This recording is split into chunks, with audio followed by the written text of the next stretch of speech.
बच्चों, आज के इस सेशन में we will work on section E, जो 12 मार्क्स का आता है आपके मैथ्स के पेपर में। और 3 क्वेश्चंस आते हैं जिसमें हर एक क्वेश्चन 4 मार्क का होता है। तो बेसिकली हर एक क्वेश्चन 4 मार्क का है और उसमें एक एक और दो, तो एक क्वेश्चन 3 क्वेश्चंस होते हैं उस 4 मार्क के क्वेश्चन में। एक फर्स्ट वाला या सेकंड वाला थर्ड वाला डिपेंड करता है कैसे, एक एक और 2 मार्क के उसमें होंगे।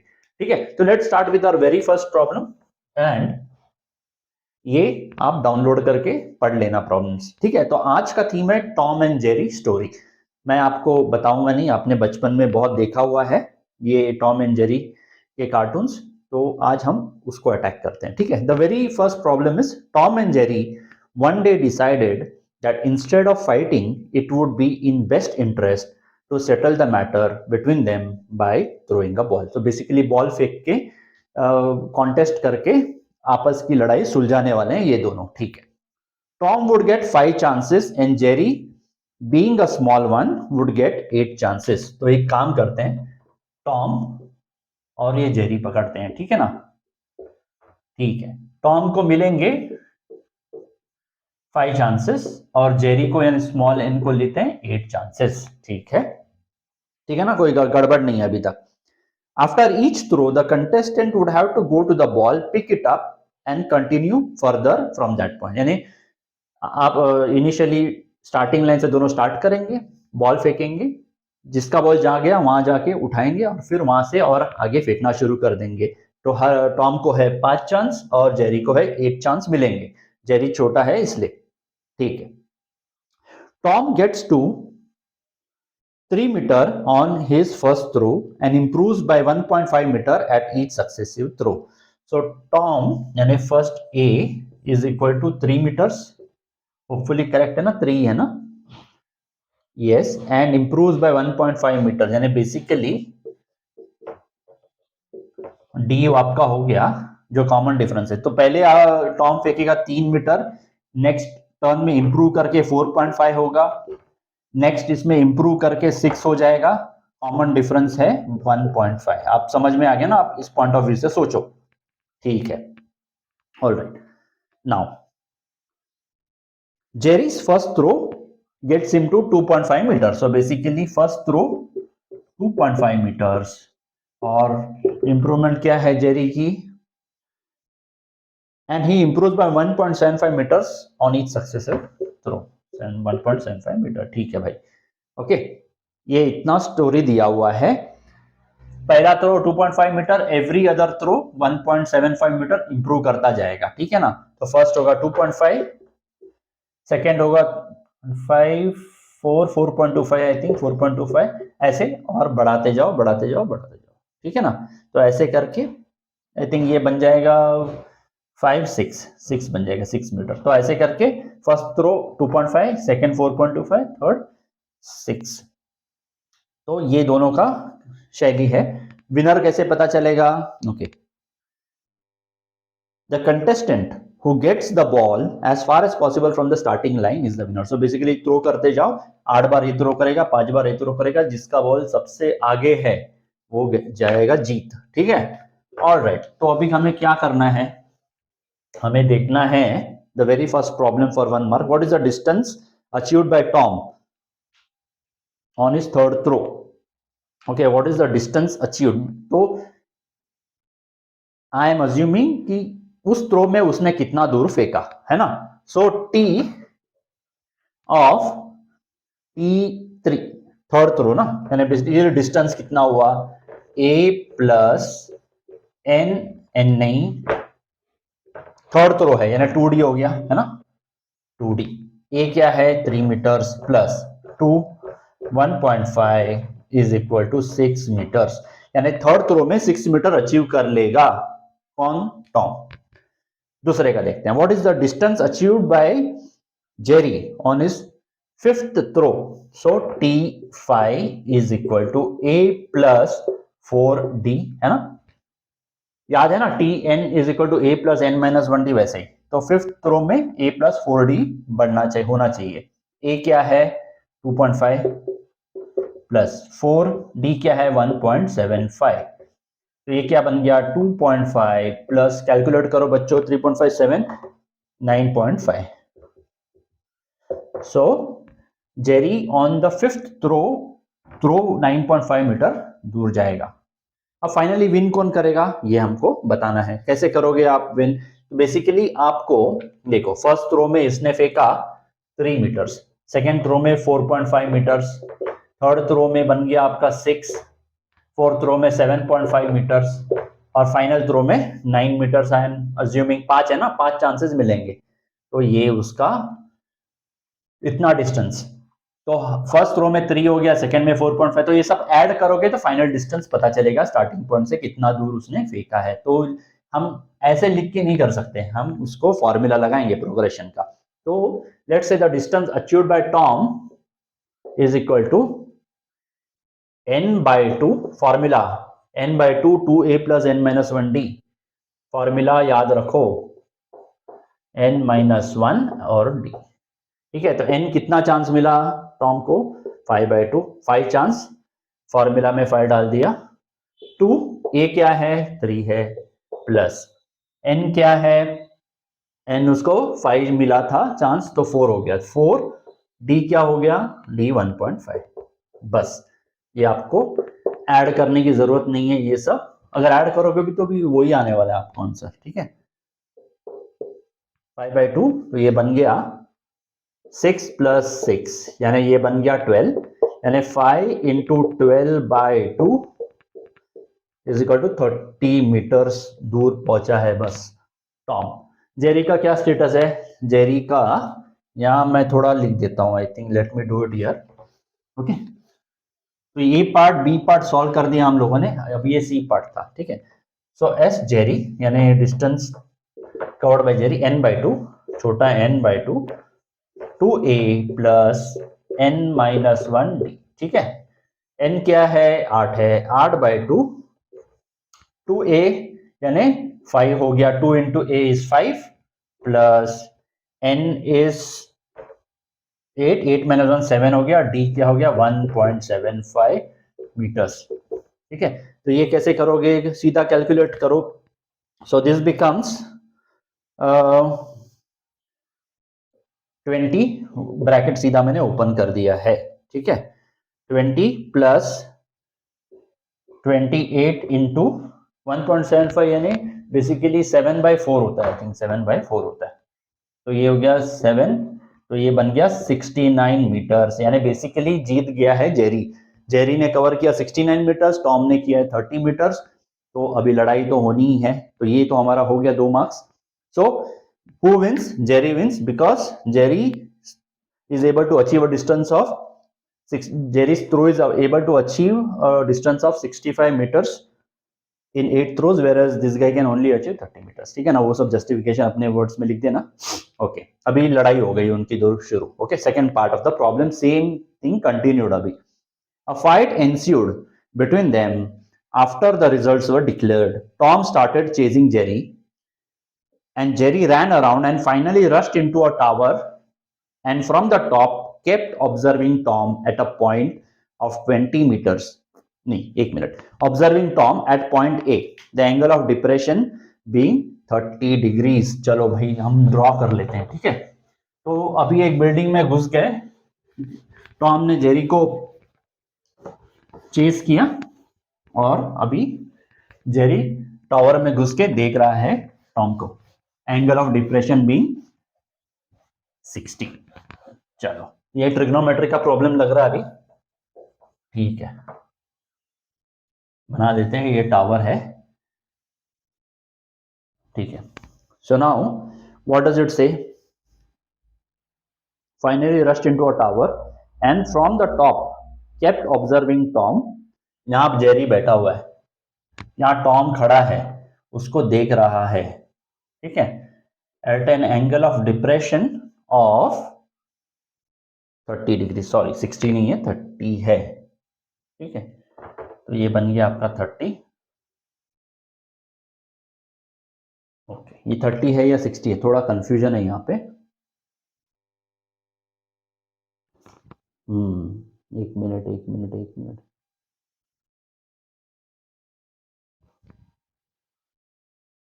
ओके, राइट, ये 30 डिग्री दिया हुआ है, ठीक है। एट अ पॉइंट ए है क्या, सो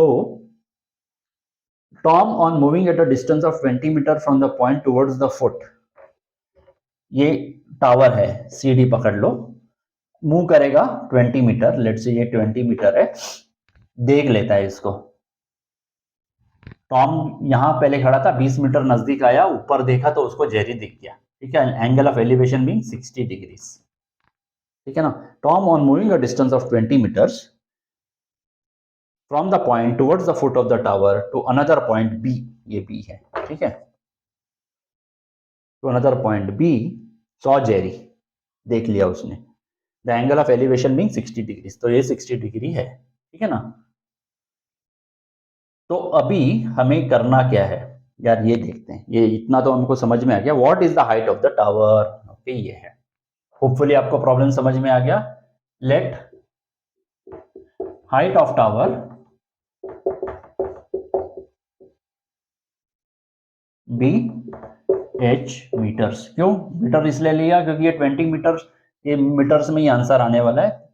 20 मीटर मूव किया तो मैं 20 मीटर ही लेता हूँ, आई मीन मीटर ही लेता हूँ एज अ यूनिट, ठीक है। तो ये बन गया h, ये नहीं पता। Now tan 60 is equal to h by db, correct ना, ये ट्राइंगल दे दो, tan is opposite by adjacent, ठीक है। Now tan 60 is nothing but √3 is equal to h by db, therefore db is equal to h by √3 is equal to h √3 by 3। Hopefully समझ में आ गया, रैशनलाइज कर दिया डिनोमिनेटर, दोनों numerator और डिनोमिनेटर को √3 से मल्टीप्लाई करो, √3 3 बन जाता है, इसको √3 मिल जाता है, साथ में आ जाता है, ठीक है। तो ये db पता चल गया, ये h √3 by 3 हो गया, ठीक है भाई, इतना मेरे को समझ में आया। अब tan 30 देखते हैं, okay. tan 30 is equal to क्या, दिस बाय दिस, ठीक है, h by h √3, h by h √3, h plus 20, ठीक है ना। होपफुली आपको समझ में आ गया। नाउ tan 30 क्या है, 1/√3 है, is equal to h √3 plus 60 और ये 3h हो गया, है ना। होपफुली समझ में आ गया। ये नहीं है, इस समय में ये सब डाउट नहीं होना चाहिए, we are in the final section. ये सब जो ऊपर ये 3h कैसे हो गया सर, ये सब चीजें आपको पता होनी चाहिए, अगर नहीं पता है तो लिख दो कमेंट्स में, उस पर भी एक लेक्चर कर दूंगा मैं। 60 इज इक्वल टू 3√3h, तो ये क्या बन गया, तो ये बन गया, इसको यहां लेके आते हैं, तो ये बन गया 2√3h is equal to 60, therefore h is equal to 60 by 2√3, √3 से ऊपर नीचे मल्टीप्लाई करो तो ये बन जाएगा 6, यानी ये 1 जा 10 जा 10√3 metres. 10√3 metres is the height of the tower. ये पूछा था क्या, what is the height of the tower, 10√3 metres, ठीक है। चलो बच्चों, ये भी एक हो गया है। Let's move on to the second part. अभी ये पूछा गया है second, what is the distance of point B from the foot of the tower, ये डिस्टेंस क्या है। होपफुली आप निकाल सकते हो इसको, मुश्किल नहीं होना चाहिए, थोड़ा रब कर देता हूं मैं। So B part, B is equal to, यानी ये B db is equal to h √3 by 3 is equal to 10√3 √3 by 3, √3 3 हो गया, और ये 3 डिनोमिनेटर का गया है 10 मीटर्स। तो सेकंड बी पार्ट है 10 metres. Now what was the aerial distance between Tom and Jerry, Jerry ऊपर है, टॉम नीचे है, okay. When Tom was standing at point, यानी एरियल डिस्टेंस, बेसिकली ये डिस्टेंस क्या है स्ट्रेट अवे। अभी एक बात बताओ यार, तुमको h पता चल गया, h इज व्हाट 10√3, और ये भी पता है क्या है, ये 10 है टोटल, और पाइथागोरस लगाओ और सॉल्व करो। So this square plus this square is equal to this square, है ना। फिर AC स्क्वायर निकालो और AC निकालो, तो C है AC मेरे हिसाब से, मेरे कैलकुलेशन के हिसाब से AC आएगा 20√3, ठीक है। ये होमवर्क है, आप कोशिश करना 20√3 this square plus this entire square will be equal to this square, ठीक है। तो let's move on to the next part. तो देख लिया है, फिर आगे क्या होता है देखते हैं। पार्ट सी पढ़ना शुरू कर दो, आई मीन थर्ड क्वेश्चन पढ़ना शुरू कर दो बच्चों, ठीक है। होपफुली फॉर्मूलाज लिख रहे हैं आप, प्रैक्टिस कर रहे हैं और नए फॉर्मूलाज बुक में जोड़ रहे हैं ताकि आपका बुक अप टू डेट रहेगा, ठीक है। अगर नहीं कर रहे हो तो आपको करना चाहिए। ऑलराइट बच्चों, so let's move on to the next one. Tom quickly rushed into the tower and the chase began, ठीक है। After running around for about an hour, the two found themselves on a playground marked with coordinates. अभी coordinate system लगता है, coordinate geometry शुरू होने वाला है, okay. Just then, Tom observed that Spike the dog is staring at him. Spike the dog. Spike Tom के पीछे हमेशा पड़ता है और Tom हमेशा जेरी के पीछे पड़ता है, but somehow चूहे का दोस्ती स्पाइक से है। सो बेसिकली जेरी और स्पाइक्स आर फ्रेंड। वो चेज नहीं करता, डॉग जो है स्पाइक द डॉग चेज नहीं करता माउस को, लेकिन टॉम के पीछे पड़ता है जो कि कैट है, ठीक है। आपको ये सब पता है थोड़ा, फिर भी ब्रश अप कर दिया मैंने आपका याददाश्त। Now let's see, check if Jerry, Tom and Spike fall on a straight line. Straight line, okay. So coordinates क्या है जेरी के, मैं पकड़ता हूं J -3,5, ठीक है, T 3,1 और स्पाइक 0,3। यार एक बात याद रखो, कोई भी चीज अगर स्ट्रेट लाइन में होगी, लेट्स से ABC अगर स्ट्रेट लाइन है तो AB plus BC will be equal to AC। ये हमेशा याद रखो।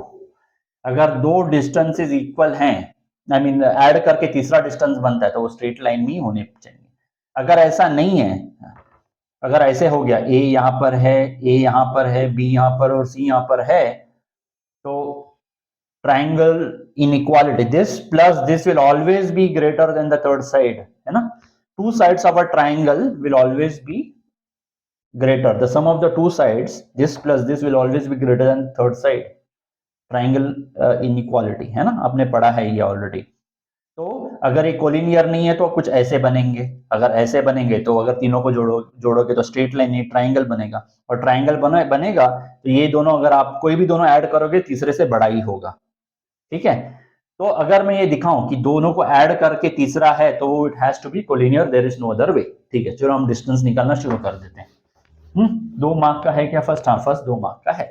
तो A part JT distance formula, okay, 3 minus of -3 the whole square plus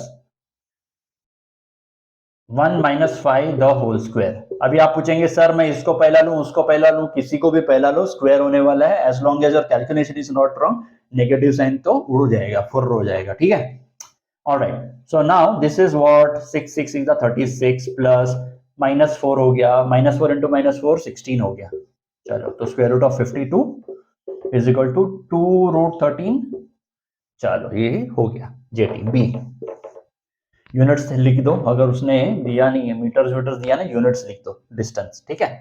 तो TS करो, TS इज इक्वल टू वापस से वही, इस पॉइंट को पहले लें, इसको ले, पहले एक काम करते हैं, इसको ले लेते हैं। सो 3 - 0 यानी 3 square, 3 - 0 is nothing but 3, 3 square is, जो कि मैंने लिख दिया, प्लस 1 - 3, 1 - 3 द होल स्क्वायर, है ना, is equal to square root of 9 plus 1 - 3 is -2, -2 into -2 is 4 is equal to square root of 13। अभी थोड़ा लग रहा है कि आएगा, यूनिट्स, डिस्टेंस है तो यूनिट्स, अगर एरिया है तो स्क्वायर यूनिट्स, ठीक है।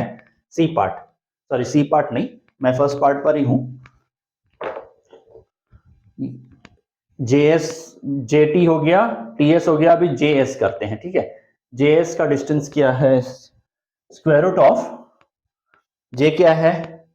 J और S। तो मैं इसको पहले लेता हूं, 0 minus of -3 is 3 square, 0 minus of -3 is 3 हो गया, 3 स्क्वायर लिख दिया मैंने यहाँ पे, प्लस 3 माइनस 5 -2 हो गया, -2 इंटू -2 4 हो गया, ठीक है 4, या फिर ऐसे लिखते हैं -2 द होल स्क्वायर, ठीक है। तो ये क्या बन गया, ये आपका बन गया 9 + 4 = √13।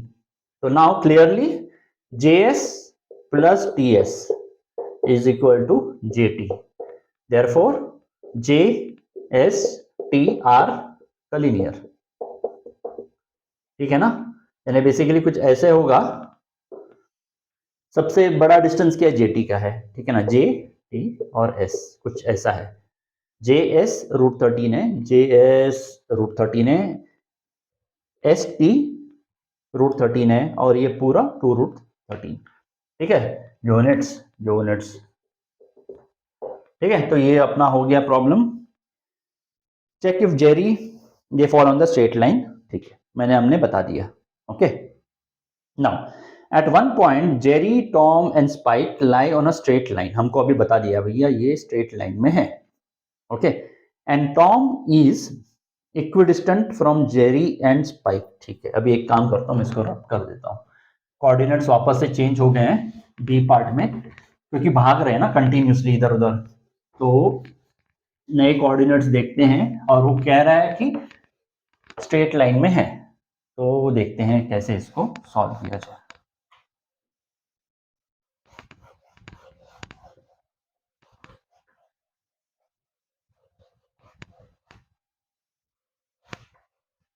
Okay, let's move on to the B part, okay. Jerry का कोऑर्डिनेट्स अभी क्या है 1,4, टॉम का कोऑर्डिनेट्स क्या है 1,4 2, -3, और स्पाइक का कोऑर्डिनेट्स क्या है a, b, ठीक है। Now they lie on a straight line and Tom is equidistant, so basically they lie on a straight line and Tom is equidistance, Tom यहाँ पर है, जेरी यहाँ पर है, स्पाइक यहाँ पर है, ठीक है। This is equal to this, so can I say T is the midpoint, फिर मिड पॉइंट फॉर्मूला लगाएंगे, okay. T is midpoint of JS, okay, therefore by midpoint formula A और B हमको ढूंढना है, तो लिखते हैं midpoint formula 2, -3 is equal to J का x कोऑर्डिनेट प्लस S का S कोऑर्डिनेट, यानी 1 + A by 2, 4 + B by 2। आप A और B का वैल्यू निकाल सकते हैं ना, निकालो आप A और B का वैल्यू, तो ये बन जाएगा, therefore थोड़ा हटा देता हूँ ये, ओके, therefore तो ये बन जाएगा 2 is equal to 1 + A by 2, therefore A is equal to 3। Similarly इसको देखो 4 + B by 2 is equal to -3, therefore B is equal to -6, ये -10 हो जाएगा, ठीक है ना। तो A और B का वैल्यू ये आपको मिल जाएगा, ठीक है।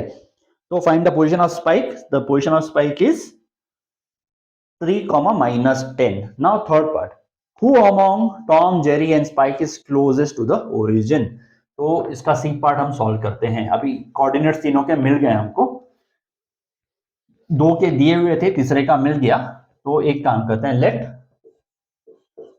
O 0,0 बी द ओरिजिन, ठीक है ना, ओरिजिन 0, 0 ही होता है, उसका पॉइंट को मैं O नाम देता हूं। तो अभी TO यानी बेसिकली डिस्टेंस TO क्या है, square root of 2 - 0 the whole square plus -3 - 0 the whole square, है ना। कोऑर्डिनेट टॉम का 2, -3 है, if I am not wrong, ठीक है, द लेटेस्ट जो हमको पता है। तो ये बन गया आपका 4 + 9 is equal to square root of 13। वैसे ही आप जेरी का ओरिजिन से देखो कितना डिस्टेंस है, जेरी का क्या है 1,4 है ना, तो 1 - 0 the whole square plus 4 - 0 the whole square is equal to 16 + 1 17 square root of 17।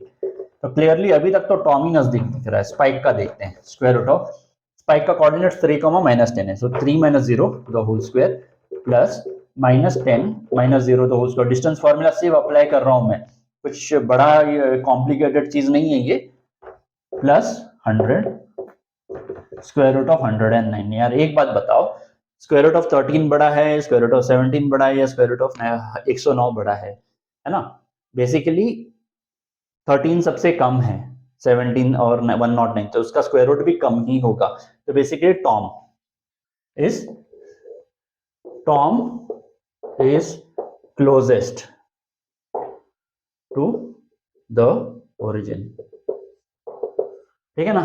तो हो गया अपना आज की नो प्रॉब्लम। ठीक है बच्चों, तो ये आज का थीम था टॉम एंड जेरी स्टोरी। ठीक है, तो होपफुली आपको समझ में आ गया जो भी किया है। ट्रिग्नोमेट्री का एप्लीकेशन था, अरिथमेटिक प्रोग्रेशन का एप्लीकेशन था, और कोऑर्डिनेट ज्योमेट्री का एप्लीकेशन था। स्टोरी एक ही, लेकिन 3 डिफरेंट केसेस हमने बताए आज के इसमें, और उसको सॉल्व भी किया। ठीक है ना?